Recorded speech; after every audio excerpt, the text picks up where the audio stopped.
The motel was called the Desert Star Inn, which was a lie on 2 counts. There were no stars visible from my window, just the orange smear of the Bakersfield highway lights, and it wasn't an inn.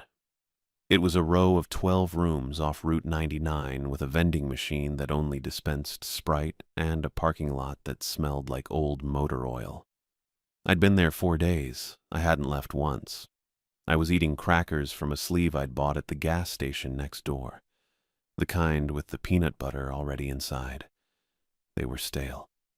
I kept eating them anyway because I wasn't hungry. I was just doing something with my hands. My phone was on the nightstand. I kept looking at it. The men from Callaway Construction hadn't called again. That was worse than if they had. The last call was 2 days ago from a number I didn't recognize, and the guy on the other end didn't say much, just that Marcus Callaway wanted his $40,000 back, and that the window for working this out quietly was closing. He said quietly, the way people say it when they mean the opposite. I knew what I'd done. I'm not going to explain all of it, but the short version is that I'd been keeping 2 sets of records for about 8 months, skimming small amounts from project accounts, and then I had a bad 4 weeks at a poker room in Fresno, and the amounts stopped being small. $40,000 is a lot of money to disappear from a mid-sized construction firm. It's also, it turns out, exactly the amount that makes a man like Marcus Callaway stop treating it as an HR problem. So that was my situation. Crackers, Sprite, 4 walls, and a parking lot I couldn't walk through without checking both directions first. I'd been on my laptop most of the day, not doing anything useful. I'd looked at bus routes to Phoenix twice and closed the tab twice. I'd checked my bank account like that was going to change something. I had a little under $3,000, which sounds like more than it is when you're trying to disappear. I found the listing around 11 at night. It was on a forum I'd ended up on through a chain of links I couldn't fully reconstruct. One of those private job boards, the kind you need an account to see, and I had an account from years ago when I was doing contract security work between construction jobs. I hadn't logged in for maybe 3 years. The listing was near the top. Posted 6 days prior, it said, Security Monitor Position, Remote Facility, Mojave Desert, 10 days on site. $12,000, cash, upon completion. Housing provided. No prior clearance required. Serious inquiries only. There was a contact email and a set of coordinates. I read it 3 times. Then I looked at the coordinates on a map. They pointed to a stretch of desert about 90 miles southeast of Bakersfield, out past Mojave town, in the kind of terrain where you don't end up by accident. I should have asked more questions. I know that now. I didn't ask any. Not one. I didn't email to ask what the facility was, or who owned it, or why they were paying $12,000 for a watch job that any licensed security guard could do for $1,200. I told myself it was probably some private tech operation, maybe a data center, the kind of company that likes its location kept quiet for liability reasons. Weird, but not impossible. Rich people do weird things with remote property. Mostly, I thought, 90 miles is 90 miles. The men from Callaway Construction were looking for me in Bakersfield. They weren't going to look for me in the middle of the Mojave Desert. I emailed the contact address, said I was available and interested, gave my first name and my old security certification number. I got a reply in under 10 minutes. That was a little fast, but I was already past caring about details like that. The reply had an address, a start date, 2 days out, and one line at the bottom that said, "Bring enough for 10 days. There are no stores nearby." I packed that night. I didn't have much. A duffel bag with clothes, my laptop, a phone charger, a flashlight I found in the bottom of my bag from some job 2 years ago. I grabbed the crackers. I had a paperback I'd been half reading, something I'd found under the bed when I checked in, left behind by whoever stayed there before me. I took that too. I checked out at 6 in the morning, paid cash for the 4 nights, and loaded everything into my car. My car is a 2009 Honda Accord with 160-something thousand miles on it. The AC works on the passenger side better than the driver's side. There's a rattle somewhere behind the dashboard that I've never been able to locate, and it gets worse above 65. I drove 68 the whole way because I needed to make time, and I couldn't afford to think too hard about the rattle. The highway was empty once I got past the edge of town. I mean, really empty. I passed a few semis early on, a couple of pickups, and then basically nothing. The landscape went flat and pale and stayed that way. Scrub brush, cracked dirt, the occasional billboard for something nobody out here needed. The mountains to the west got smaller in my mirrors and then disappeared. I had the radio on for a while. A classic rock station out of Bakersfield that faded out around 40 miles in. After that, it was just the rattle and the road noise and the AC doing its best. I wasn't thinking about much. That's the truth. I was thinking about the road and the coordinates on my phone, and the fact that I hadn't eaten a real meal in 2 days. I was not thinking about why a facility in the middle of the Mojave needed a security guard badly enough to post on a private forum and pay $12,000 for 10 days. I was not thinking about what kind of operation prefers to hire through an obscure online listing instead of through a proper agency. I was definitely not thinking about why they'd responded to my email in 10 minutes at 11 at night. I was thinking about 90 miles. The turnoff wasn't marked. I almost missed it. Just a gap in the scrub where a dirt road started, barely wide enough for the car. I had to slow down to about 15, and the Accord complained about every rock. The ridge came up on my left, this jagged line of dark rock that looked like it had been dropped there, and the road curved around the base of it. Then the building appeared. Low. Concrete. No windows I could see from the road. It sat flat against the base of the ridge like it had been built to avoid being noticed from the air. One steel door in the front, painted the same gray as the concrete so you'd almost miss it. No signage, no company name. A single light fixture above the door. Off. A small camera mounted above that, on. I pulled up and sat in the car for a second with the engine running. It was quiet. Not just quiet the way places are quiet. Actually quiet. The kind where you become aware of your own breathing. The desert out here had a quality to it. This flat brightness even under the overcast sky that made everything look slightly washed out. I told myself it was fine. Remote data storage, probably.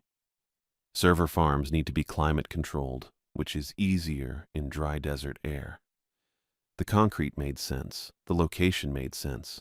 Companies pay premiums for security in places like this because there's no one else around to notice if something goes wrong. That last part, I maybe should have sat with a little longer. I turned the engine off. Got out. The heat hit me immediately, dry and total, the kind that makes your eyes feel like they're drying out. I grabbed my duffel from the back seat and walked toward the steel door. The camera tracked me the whole way. The door opened before I knocked. That was a little weird. Not impossible. Guy was probably watching the camera feed from inside. But still. I had my hand up, ready to knock, and the door just swung inward, and there he was. Timothy Torres. That was his name, he told me about 30 seconds later. He was stocky, medium height, the kind of guy you'd forget the moment he left a room. Thinning gray hair combed flat against his head. Pale eyes, broad nose, a face that had no particular expression on it. He was wearing a plain collared shirt and khaki slacks, which felt like an odd choice for a desert bunker in the middle of nowhere. But I didn't say anything about that. Andy Padilla, I said. He nodded like I'd confirmed something he already knew, then stepped back to let me in. The inside was cold. Not uncomfortable cold, just immediately and noticeably cooler than outside, which, after that parking lot heat, felt like stepping into a grocery store. Concrete walls, fluorescent lights, the kind of hallway that goes on a little longer than it needs to. It smelled like dust and something faintly metallic, like old wiring. There was a hum coming from somewhere deeper in the building, low and steady. I felt it more than heard it, kind of in my chest. Timothy Torres walked ahead of me without looking back, which I took as a signal to follow. He had a flat, unhurried way of moving, like a man who had done this exact thing many times, and found it neither interesting nor unpleasant. We passed a few closed doors. No labels on them. The hallway turned once and opened into a small room. A security office, I figured, because there was a desk and a bank of monitors showing grainy black and white feeds of various corridors. A rolling chair, a landline phone, a half-full coffee maker on a folding table against the wall. He stopped and turned around, reached into a manila envelope he'd been carrying that I hadn't noticed until just then, and pulled out 3 things. He set them on the desk in a row. A key card, white plastic, no markings. A flashlight, black, heavy, the long kind with multiple batteries. A laminated sheet of paper. The key card gets you through any interior door except the server room during a cooling cycle, he said. Flat voice, no accent I could place. The flashlight is for the maintenance corridor on the east side. The overhead lights there are on a motion sensor and they're slow. You'll want it. I picked up the key card and put it in my shirt pocket. I picked up the flashlight and clicked it on, then off. Worked fine. The facility, he said. And then he gave me the cover story. Decommissioned Cold War bunker, built in the late 50s, used through the 80s, then mothballed. Repurposed about 4 years ago for Amazon logistics data storage, backup server infrastructure, he said, redundancy systems for regional distribution data. The server fans ran loud and constant, which was normal. The cooling systems ran hard because servers generate heat and the desert doesn't help. The building managed its own climate. My job was to watch the feeds, walk the perimeter twice per shift, log anything unusual in the binder on the desk, and not touch anything I wasn't told to touch. Standard stuff. I'd done security work before a couple of years back, at a lumber yard in Fresno. Different scale, same basic idea. Watch things. Write things down. Don't let people in who shouldn't be in. Then he picked up the laminated sheet and held it out to me.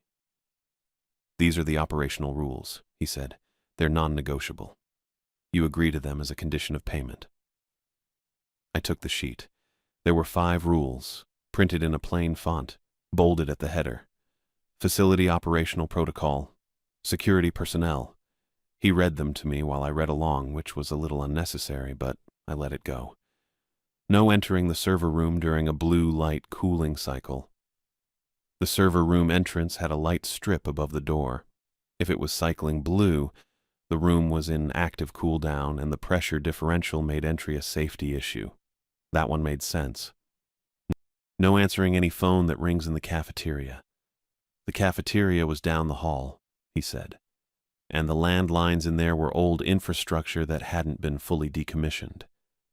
They occasionally rang due to line bleed from the server systems. Answering them could interfere with active data processes. That one was a little more of a stretch, but okay. No adjusting the ventilation above or below 68 degrees. Climate stability was critical for the servers. The thermostat in the security office controlled the office only, not the server environment, but there was a shared intake and any fluctuation could cascade. Fine. No making eye contact with any janitor in a gray jumpsuit. He said this one the same way he said all the others. Flat, procedural, like it was just another line item.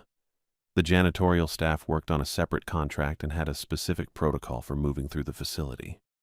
Eye contact initiated a verbal exchange requirement under their union agreement, and verbal exchanges with security during active shifts created a documentation burden.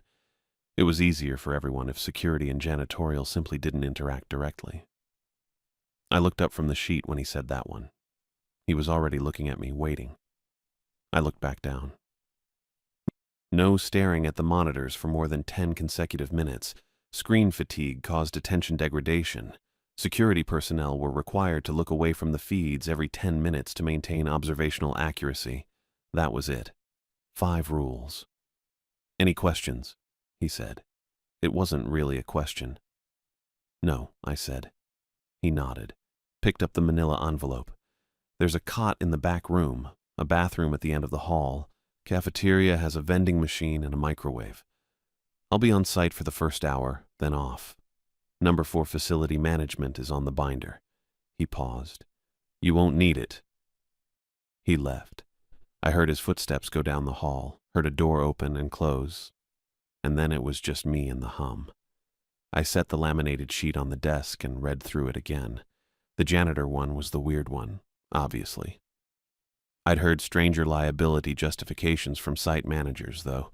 Construction sites have rules that make no sense until someone explains the lawsuit that created them. I filed it away as that kind of thing and didn't think about it much more.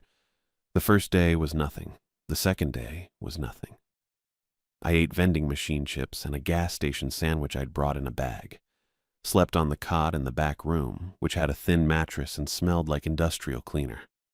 I walked the perimeter when I was supposed to. Logged nothing in the binder because there was nothing to log.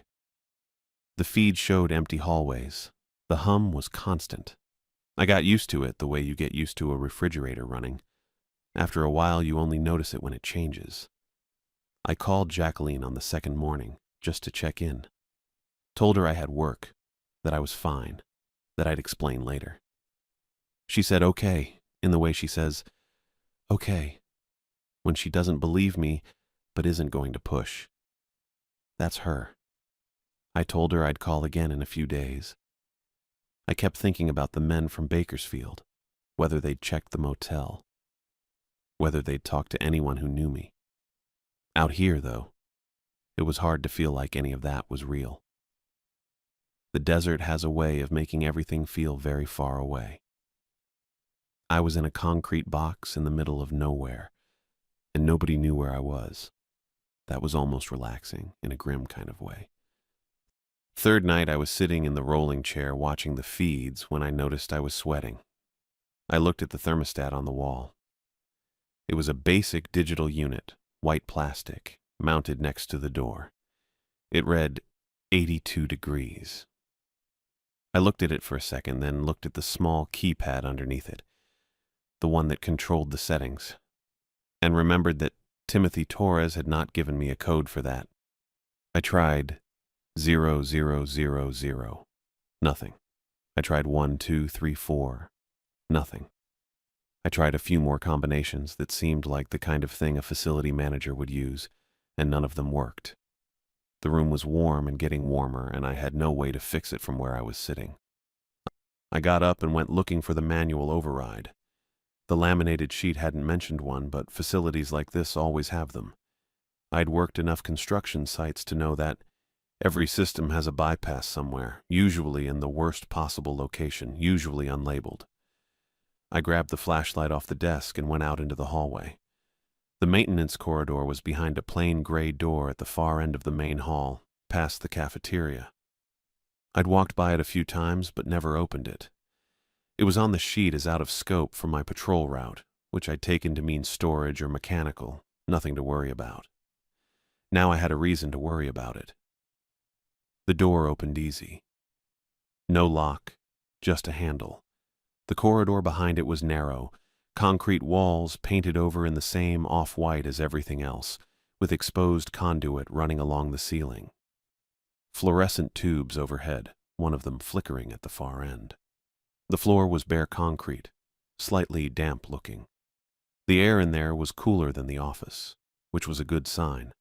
I figured the HVAC equipment was somewhere along this stretch, and I'd find a panel, maybe a manual dial, something I could adjust without a keypad code. I started walking. The corridor went straight back, maybe 60 feet. There were a few metal doors on either side, all locked, all without labels, and a junction box mounted on the wall about halfway down that turned out to be electrical, not ventilation. I kept going. That's when I saw the janitor. He was at the far end of the corridor, maybe 20 feet ahead of me, pushing a mop across the floor in slow, even strokes. Gray jumpsuit. The mop bucket was one of those yellow plastic rolling ones, the kind with the built-in wringer. He had his back mostly to me, head down, just working the mop left to right, left to right. I stopped walking. The rule came back to me immediately. I didn't have to think about it.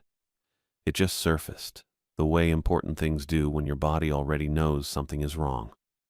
No eye contact with any janitor in a gray jumpsuit. That was the exact wording. I remembered it clearly because when I'd first read it, I'd thought it was the strangest one on the list. Stranger even than the phone rule. Now I was standing in a narrow concrete corridor with nowhere to go except past him or back the way I came, and going back meant the office kept getting hotter. I looked down at my boots. They were scuffed brown work boots. Left one had a small scrape across the toe from a job site about 8 months ago. I stared at that scrape and started walking. Kept my pace even. Didn't speed up, didn't slow down, just walked like I had somewhere to be and wasn't thinking about anything in particular. He kept mopping. The sound of it was wet and slow. The bucket wheels made a faint squeak on the concrete every time he pulled it forward. I got within about 10 feet of him, and the cold hit me. Not a draft. Not the ventilation kicking on. Just cold, sudden and total, like stepping into a walk-in freezer. The kind of cold that gets into your back teeth. I was sweating from the overheated office, and it hit me all at once, and I kept walking. Eyes on my boots. Left foot, right foot. The cold got worse as I got closer. Peaked somewhere right beside him. I was maybe 3 feet to his left when I passed, and then I was past him and still walking, and the cold started to fall away behind me. He didn't say anything, didn't react at all that I could tell. Just kept moving the mop. I didn't look back. There was a ventilation panel about 15 feet past him, exactly where I should have looked first. Mounted low on the wall. Gray metal cover with 4 screws. I crouched in front of it, got 2 of the screws out with a dime from my pocket, and found the manual damper lever inside. I adjusted it toward max airflow and put the cover back. Took maybe 4 minutes. The whole time I was aware of the mopping sounds behind me, that slow, wet rhythm, the occasional squeak of the bucket wheels. I didn't turn around once. I walked back the same way I came, eyes down. He was still there, still working, still facing, mostly away. I passed him again, and the cold hit again, same as before. Same peak right at the point closest to him. Then I was through the gray door and back in the main hall, and I let the door close behind me. My hands were shaking a little. Not a lot. Enough that I noticed. I went back to the security office, sat down in the rolling chair, and took a breath.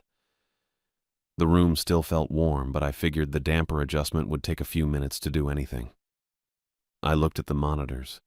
That's when I saw the clock on the bottom right corner of the screen. 23:14. I'd left at 23:02. 12 minutes. The rule was 10. I sat there for a second just looking at the number. Then I looked at the feeds. They weren't showing the server rooms. The top left monitor, the one that was supposed to be the east server corridor, was showing a room I recognized immediately. Low ceiling, wood-paneled walls, a bed with a blue comforter I'd left half kicked off when I'd checked out 3 days ago. The Starlight Motel on Union Avenue in Bakersfield. My room. The room I'd been hiding in. 2 men were standing over the bed. One was heavyset, dark jacket, looking at something on the floor. The other one was standing near the window with his arms crossed. I didn't recognize either of them, but I didn't need to. I knew what they were there for. I stared at that feed for a second, then looked at the one next to it. It had switched too. That monitor was supposed to cover the west loading dock. Instead, it was showing a kitchen, small, clean yellow curtains over the window above the sink, a round table with 4 chairs. I knew that kitchen. I'd eaten cereal at that table probably 1,000 times growing up. Jacqueline was sitting at it. She had her arms pulled in close, and she was crying. Not the loud kind, the quiet kind. The kind where you can't really tell from a distance except for the way her shoulders were moving. I looked at the background. There was a figure standing near the hallway door. Gray jumpsuit, facing her. Where the face should have been, there was nothing. Just flat and wrong, like someone had taken an eraser to it. I didn't move for a while. The feeds just stayed there. No flicker, no cut. The 2 men in my motel room, Jacqueline at the table, the gray figure behind her. I sat in the rolling chair with the flashlight still in my hand, and I looked at all of it. The rules weren't about the building. That's what I understood then, sitting there in the warm security office with the hum of the servers in the walls. They weren't safety protocols for working in a decommissioned bunker. They were something else. Every rule on that laminated sheet connected to something. And breaking one didn't just affect what happened to me in here. It reached out. It touched things. I'd been watching the monitors for 12 minutes, 2 minutes over, and now the monitors were showing me exactly the things I was most afraid of. I kept looking at Jacqueline's kitchen, at the figure behind her. It wasn't moving, just standing there, patient. The heat was the first thing. Not a gradual climb, not the kind of warm you adjust to. It just hit 90 and stayed there, and the security office went from uncomfortable to genuinely bad in maybe 20 minutes. I had my flannel unbuttoned and I was sweating through the shirt underneath it, the rolling chair stuck to the backs of my thighs. The little desk fan I'd found in the corner was doing nothing useful, just pushing hot air in a slow circle. I kept my eyes off the monitors. That was deliberate. I'd already been over the limit once tonight, and I wasn't going back. I looked at the wall, at the floor, at the laminated rule sheet I'd set face down on the desk, because I didn't want to read it again. I already knew what was on it. I'd been running the rules through my head for the last 10 minutes anyway, turning them over, trying to figure out which ones I'd actually broken and which ones I'd just bent. 2, I figured. Definitely 2. The monitor thing. The janitor thing, depending on how strict you were about what counted as eye contact. I'd looked at his boots. Did that count? I didn't know. I was hoping it didn't. The thermostat on the wall read 91 now. I checked it twice. The HVAC was locked. I already knew that. I'd found that out in the maintenance corridor, and the override panel needed a code I didn't have. And Torres hadn't left me a number to call, hadn't left me anything except the key card and the flashlight and the laminated sheet. I was starting to think that was intentional. Not in a practical way, like he'd forgotten, in a different kind of way that I didn't want to think about directly. I drank the last of the water from the bottle I'd brought in from the car. Warm. It tasted like plastic. Then the phone rang. Not in the office. There was no phone in the office. It came from down the hall, from the direction of the cafeteria, and it rang with the exact, specific ringtone Jacqueline used on her cell. That little descending 4-note thing she'd had set for years. The one she used because she could hear it from 2 rooms away.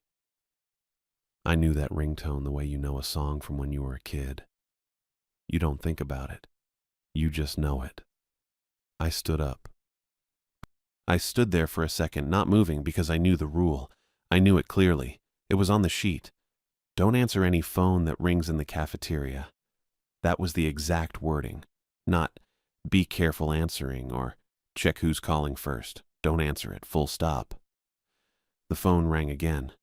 Jacqueline's ringtone. 4 notes, descending. I was already in the hallway. I'm not going to pretend I thought it through. I didn't. I just moved, and the hallway was dark except for the emergency strips along the floor, and the phone kept ringing, and I followed it. The cafeteria door was propped open with a rubber wedge. Inside it smelled like old coffee and industrial cleaner. The chairs were all stacked on the tables. The vending machines along the far wall were dark. There was a wall phone near the service window, an old institutional beige one with a coiled cord, and it was ringing. I got my hand on the receiver. I stood there holding it, not lifting it, just holding it. The plastic was warm. The ringing stopped. The second my hand touched it, and for a second I thought that was it. It was over. I'd gotten there too late, or the thing had given up or whatever. Then it started again. 1 ring. Right in my hand. The rule was right there in my head. Don't answer it. I answered it. Jacqueline, I said. She was already screaming when the line connected. not screaming like she was hurt. Screaming like she was terrified, which is a different sound. And I knew the difference because I'd heard her scared before, back when we were kids. And this was that same voice just coming out of a grown person. She said there was a man in her house. She said he was in the hallway. She said he didn't have a face. Jacqueline, listen to me. Andy, he's just standing there. He's not moving. He's just... Get out of the house. Go out the back. Go to the neighbors. Just get out. He's between me and the door. He's... The line went dead. Not a click. Not static. Just gone, like the call had never happened. I stood there with the receiver against my ear, listening to nothing. The coiled cord hung loose. The cafeteria was completely quiet except for the hum from the walls, which was the servers, which had been there the whole time, which I'd stopped noticing 2 days ago. I set the receiver back on the cradle. I stood there. Here's the thing about the moment when something clicks into place. It doesn't feel like a revelation. It doesn't feel like anything dramatic. It just feels like you were looking at a picture sideways, and now you're looking at it straight. And the only difference is, you can't go back to not seeing it. That's what happened in the cafeteria. I just stood there, and I saw it straight. The bunker wasn't a data storage site. I'd told myself that story because Torres had handed it to me, and I'd been desperate enough to take it. But there were no servers in those racks, or if there were, that wasn't the point of them. The monitors weren't security feeds. They were something else. They'd been showing me my motel room. They'd been showing me Jacqueline's kitchen. They'd been showing me the exact things I was most afraid of losing. And I'd been sitting in front of them for 3 nights, letting that happen. The embezzlement. The debt. The $40,000 I'd taken from Reyes Construction because I'd been in over my head, and I'd panicked, and I'd made it worse. Jacqueline didn't know about any of that. I'd kept her out of it because I didn't want her to know what kind of person I'd become, and whatever was in this building had found that and used it. It had found every ugly thing I'd been carrying, and it had been feeding on it since the moment I walked through the steel door. The rules on that sheet, the rules Torres had handed me like they were standard safety protocols. Don't watch the monitors too long. Don't answer the cafeteria phone. Don't adjust the temperature. Don't look at the janitor. Every single one of those rules was a limit, a boundary. Not for my safety exactly, but for how much the thing could pull out of me at once. They were portion control. And I'd broken 2 of them, maybe 3. And now the monitors were showing me Jacqueline with a faceless man in her kitchen, and the phone was ringing with her ringtone, and the building was 91 degrees and climbing. I thought about Torres, the way he'd handed me the sheet without explaining it, the way he'd said the rules were non-negotiable if I wanted to be paid, which was a specific way to phrase it, like the payment was the only thing that would make a person follow rules they didn't understand. He'd known I was desperate. He'd known exactly what kind of person to put in this building. I didn't stay in the cafeteria. If the thing was anchored somewhere, it was the server room. That was where the hum came from, where the blue cooling light came from, where the rules pointed everything toward. Don't enter during a blue light cycle.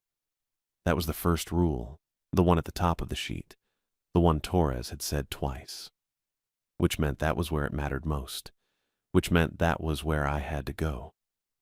I went back into the hallway, and I ran. The doors hit the wall and the blue light came in all at once. Cold. Not cool, not air-conditioned, not the kind of cold you get from a broken thermostat. I mean cold that had no business existing in a building that had been 91 degrees 30 seconds ago. My lungs pulled in one breath and my chest seized up like I'd jumped into a lake in January. I stopped moving for just a second, stood there in the doorway with my hand still on the doorframe. The mist was already at my feet, rolling slow, knee-height, the kind of thing you see in bad horror movies and think looks fake. It didn't look fake.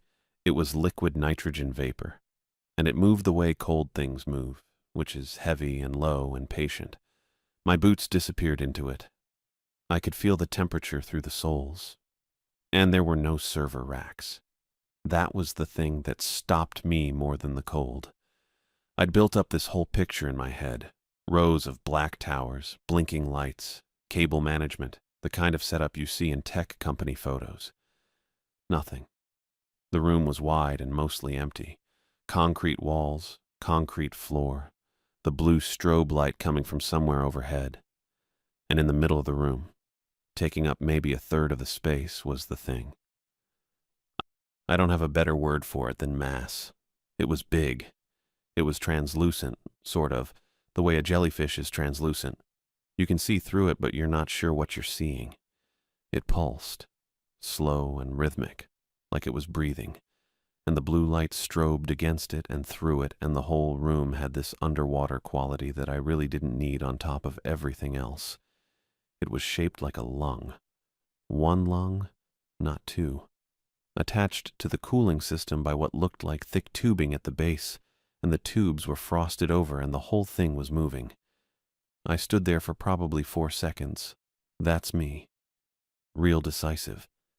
Then I looked closer. Because I couldn't not look closer, and I saw the faces. They were inside the membrane, pressed against it from the inside, the way a face presses against a car window from the back seat. Frozen there. Men, mostly. Different ages, different faces, all of them with their eyes closed and their mouths slightly open. I counted 4 before I stopped counting. There was something about the way they were positioned. Not stacked, not piled, just suspended in there at different depths. That made me think they'd gone in one at a time, over a long time. One of the faces moved. I didn't imagine that. It shifted slow, the features rearranging the way a reflection rearranges in water when you drop something in. And when it settled, it was Torres. The flat nose, the pale eyes, the slack expression. Looking exactly the way he'd looked when he'd handed me the laminated sheet and told me the rules were non-negotiable. He'd never been a manager. He'd been a door. A face that looked like a person so that people like me would follow it inside. That part hit me harder than I expected. Not the horror of it, just... I'd known something was off about him. I'd filed it under nervous employer, weird job, whatever. I'd known and I'd walked in anyway because $12,000 and nowhere else to go. That was on me. The janitor was on the far side of the mass. I hadn't seen him when I came in. He was just there, standing at the edge of the mist, gray jumpsuit, no face, holding a mirror out in front of him with both hands, tilted toward me, the way you'd hold a mirror if you wanted someone to see themselves in it. I didn't want to look. I looked anyway. It was me in the membrane. Not a future version, not a symbolic me. Just me, in my flannel shirt and my jeans, my face pressed against the inside of that thing with my eyes closed and my mouth open like all the others. My face next to Torres's face. My face next to 4 strangers I'd never met. I pulled my eyes away. The fire extinguisher was on the wall to my left. Red, standard. The kind you see in every building you've ever been in and never actually think about. I grabbed it off the bracket. It was heavier than I expected, and I almost dropped it, which would have been a real low point. I got both hands on it. I didn't think about what I was doing. That's not me being brave. That's just me not having enough information to be scared of the specific thing I was about to do. I swung the extinguisher into the main coolant line at the base of the mass. The one that looked the most structural, the most load-bearing, the one with the most frost on it. The first hit cracked something. I heard it before I felt it. A sound like ice breaking on a lake, sharp and deep at the same time. The second hit and the line gave. Liquid nitrogen came out in a wide arc and hit the mass directly. The sound it made was not something I'm going to be able to describe accurately. It was loud and wet and wrong. The membrane went white where the nitrogen hit it, and then the white spread, and then the whole thing started cracking from the outside in, slow at first, and then all at once. The faces inside shifted and blurred as the membrane lost whatever shape it had been holding. The pulsing stopped. The building groaned. Not a creak, a groan. The whole structure, the walls and the ceiling and the floor under my feet. Something in the electrical system gave and half the lights went out. The blue strobe cut to nothing. The only light was whatever was left, which wasn't much. I ran. The hallway was dark and the mist had followed me out somehow, or there was more of it in the hall now, and I couldn't feel my feet properly because the cold had done something to my circulation, but I ran anyway. The keycard reader at the exit was blinking red and I slapped the card against it and it blinked red again and I stood there for one full second thinking this was how it ended, locked in a collapsing building in the Mojave with a dead card reader, and then it blinked green. The steel door opened. Desert air came in, and it was warm, and it smelled like dust and nothing else. And I walked through the door and kept walking until I was 20 feet from the building, and then I stopped and put my hands on my knees and just breathed. Warm air. Regular temperature. The kind of air that exists everywhere in the world, except inside that building. I looked back once. The facility was dark. No lights in any of the windows, no hum, no blue glow anywhere. Just a concrete slab behind a ridge in the Mojave, sitting quiet. I got in my car.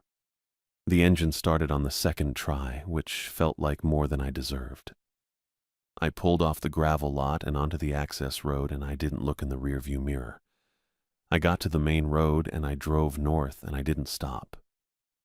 The gas gauge had been on E for probably 15 miles before I admitted it. There's a thing I do where I watch the needle sit below the line and tell myself it's fine.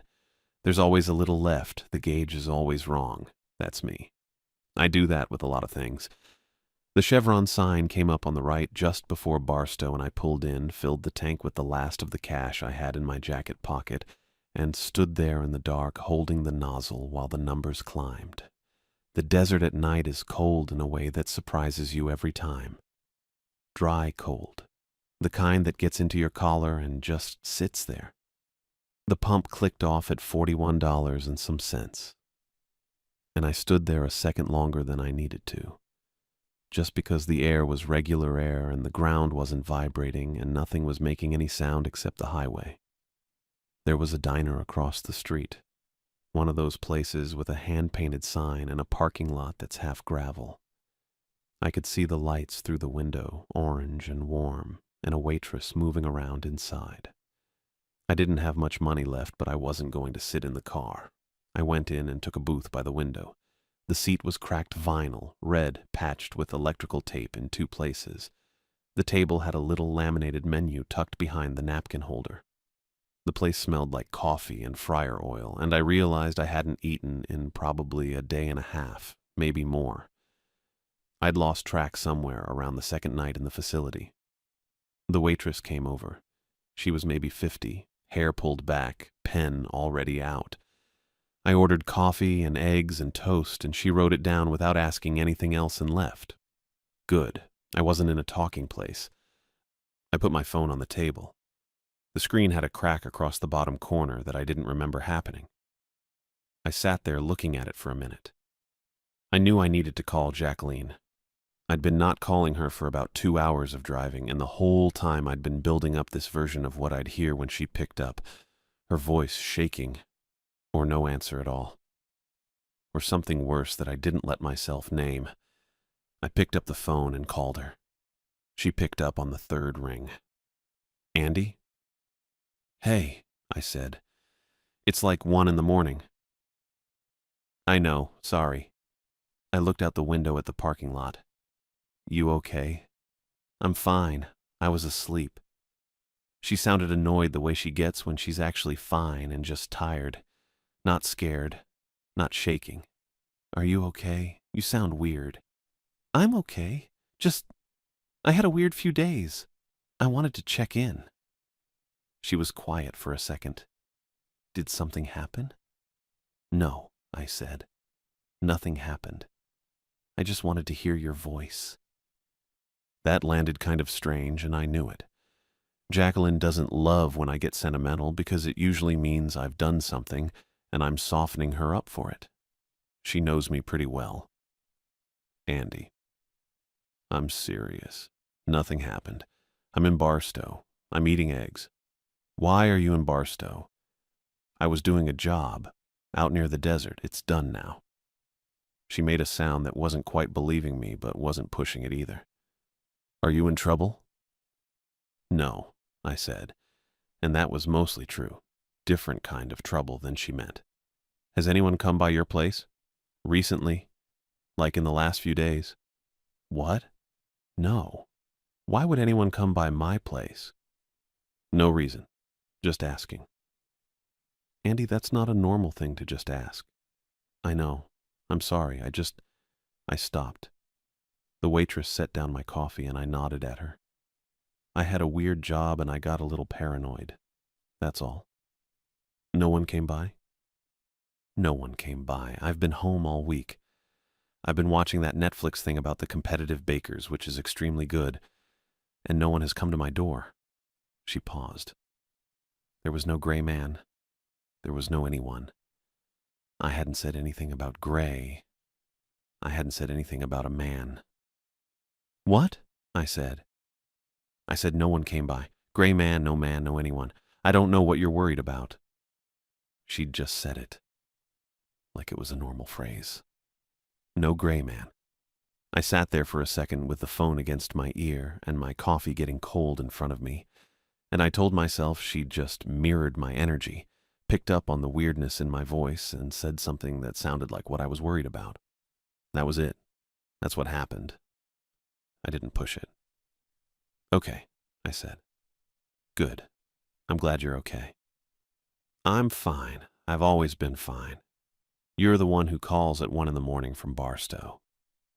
Fair point. Call me when you're somewhere normal, she said, and eat something. I'm eating eggs right now. Good, she yawned. Love you. Love you, I said. She hung up.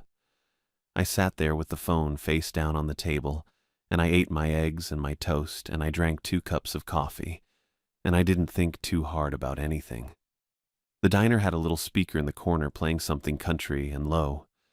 A couple sat in the booth across from me not talking, just eating. Normal. Everything was completely normal, and I was going to let it be that. I left a tip that was probably too big given what I had left, and I went back to my car. I got in, shut the door, put the key in, and then I looked in the rearview mirror before I started the engine, the way you do automatically, just checking. There was something in the back seat, not a shape, not a person, just a smudge, gray, kind of, sitting in the middle of the seat like a shadow that didn't have anything to cast it, soft at the edges, small. I looked at it and it didn't move and it didn't do anything, and I looked at it for probably 5 full seconds. I'd cleaned out my car before I drove to the facility. I knew what was back there. A bungee cord and an old Patagonia fleece I'd been meaning to bring inside for 3 months. That was it.